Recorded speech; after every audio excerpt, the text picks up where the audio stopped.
How the Gunchh Stole 12th Perigees Eve.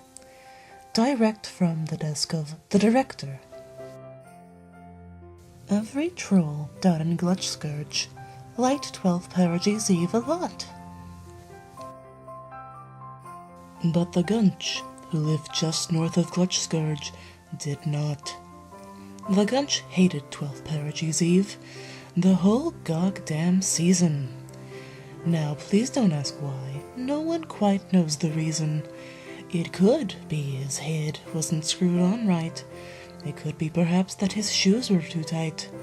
But I think the most likely reason of all may have been that his loyalty to the Empire was 2 sizes too small.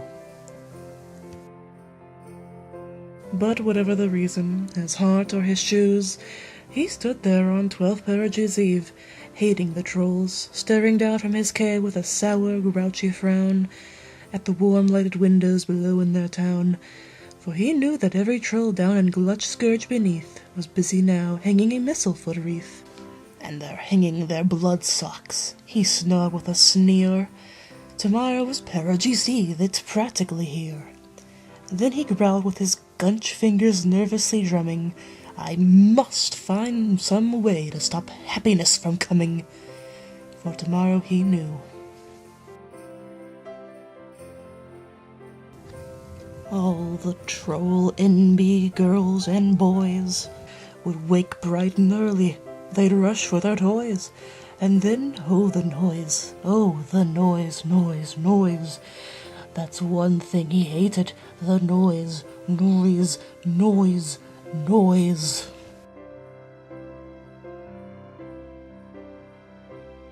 Then the trolls younger than 10 would sit down to feast, and they'd feast, and they'd feast, and they'd feast.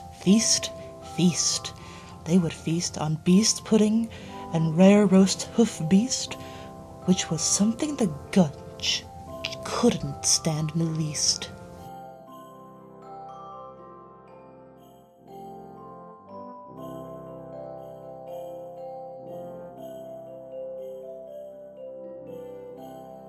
And then they'd do something he liked least of all. Every troll down in Gunchh Scourge, the high and the low, would stand close together with slaughter bells ringing. They'd stand hand in hand and the trolls would start singing.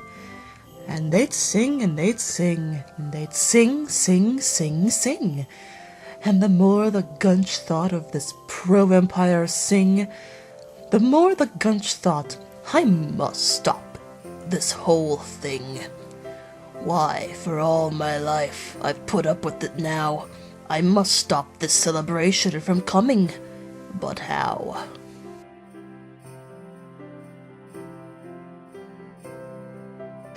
Then he got an idea. An awful idea. The Gunchh got a wonderful, awful idea. I know just what to do. The Gunchh laughed in his throat, and he made a quick Condis hat and a coat, and he chuckled and chuckled. What a great Gunchy trick! With this coat and this hat, I look just like the hick.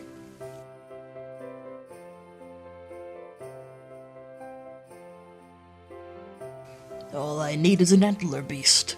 The Gunchh looked around, but since those beasts are scarce, there was none to be found. Did that stop the evil Gunchh?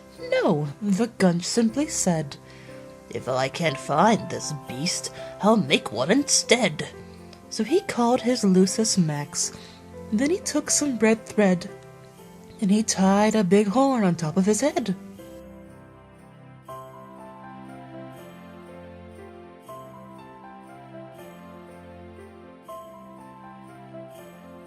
Then he loaded some bags and some old empty sacks on a ramshackle sleigh, and he hitched up old Mac.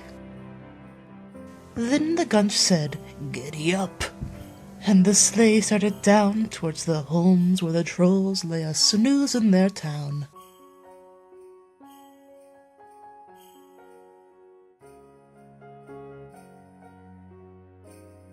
All their windows were dark, quiet snow filled the air. All the trolls were all dreaming violent dreams without care. When he came to the first little hive on the square, "This is stop number 1," the old Gunchy hissed, and he climbed to the roof, empty bags in his fist.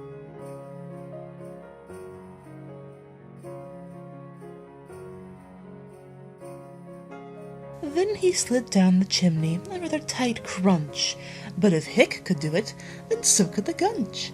He got stuck only once, for a moment or two, then he stuck his head out of the fireplace flue, where the little troll blood socks all hung in a row. "These dumb socks," he grinned, "are the first thing to go."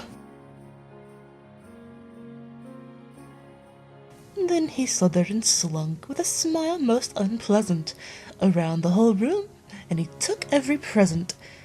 Pop guns, the bicycles, roller skates, drums, checkerboards, tricycles, popcorn, and plums, and he stuffed them in bags. Then the Gunch, very nimbly, stuck all the bags one by one up the chimbley.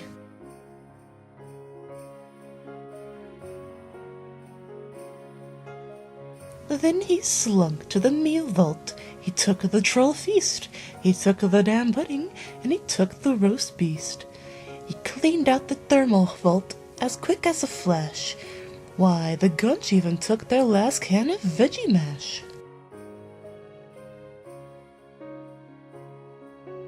Then he stuffed all the food up the smoke chute with some heaving. "And now," grinned the Gunch, "I will stuff up the behemoth leavings."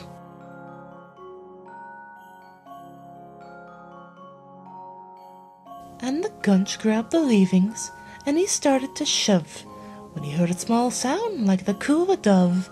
He turned around fast, and he saw a little gold, little Cindy Lou who was barely 6 sweeps old.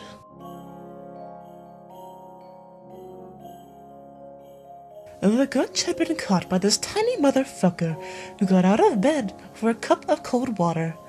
She stared at the Gunch and said, "Oh, Empress, why? Why are you taking the Perigees leavings? Why?" But, you know, the old Gunch was so smart and so slick. He thought up a lie, and he thought it up quick. "Why, my little troll," the fake Condus lied, "there's a light on this shit that won't light on one side, so I'm taking it hive to my workshop, my dear. I'll fix it up there, then I'll bring it back here." And his fib fooled the child. Then he patted her head, and he got her a drink, and he sent her to bed. Then the Gunch shot her like 7 times while her back was turned. She had no friends to help her, 'cause she was all alone. And then Cindy Lou lay dead with her cup. He went to the chimney and stuffed the leaving up.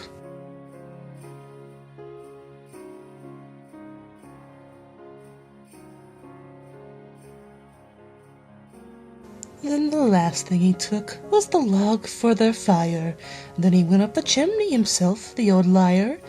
On their walls he left nothing but hooks and some wire. And the one speck of food that he left in the hive, I guess, was a crumb that was even too small for a Lucis. I know that rhyme was weak, shut up. Then he did the same to the other trolls' hives, leaving crumbs much too small for the other trolls' lucives. I don't want to hear it. I'm doing my best here.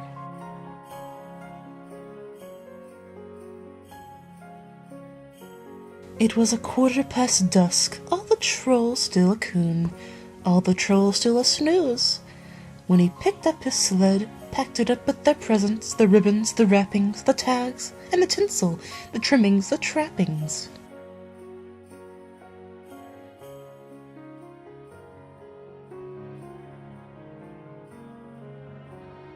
"3,000 feet up the sides of Mount Fucket, he rode with his loaded gun to the top to dump it. "Fuck you, trolls, and Empire too," he was consciously humming. "They're finding out now that no presents are coming. They're just waking up, I know just what they'll do. Their mouths will hang open a minute or two, then the trolls across the Empire will all cry boo-hoo."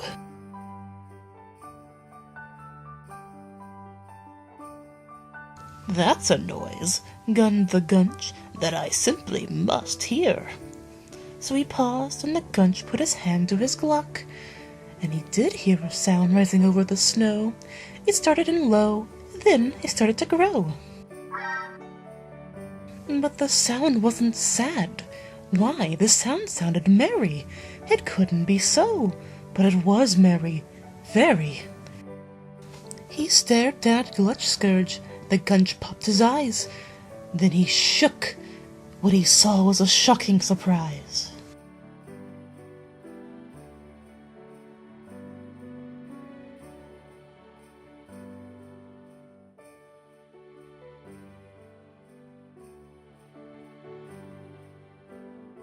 Every troll down in Gunchh Scourge, the high and the low, was charging forward with weapons and Lucy in tow. The Gunchh hadn't stopped 12th Perigees Eve from coming. It came. Somehow or other it came just the same.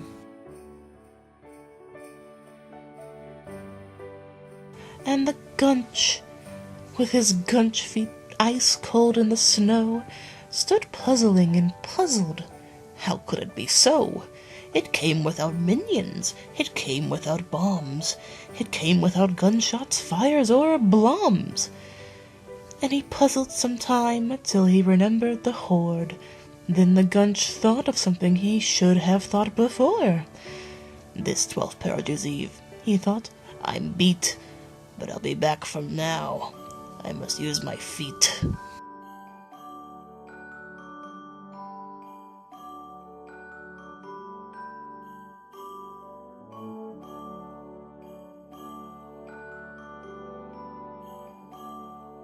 And what happened then? Well, in Gunchh they say that the Gunchh opened fire and loaded his sleigh with bombs.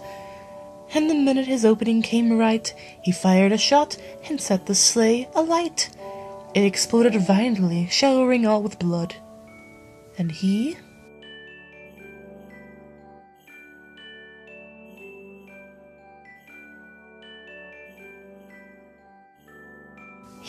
himself, the Gunchh, ate roast troll. Any loners he could get alone, he shot them and ate them, wasting no meat, saving the bones. He hunts still the anti-empire scum. So this 12th Perigees Eve, whatever you do, don't go alone, bring your chum. Happy 12th Perigees Eve, and thanks, Condi.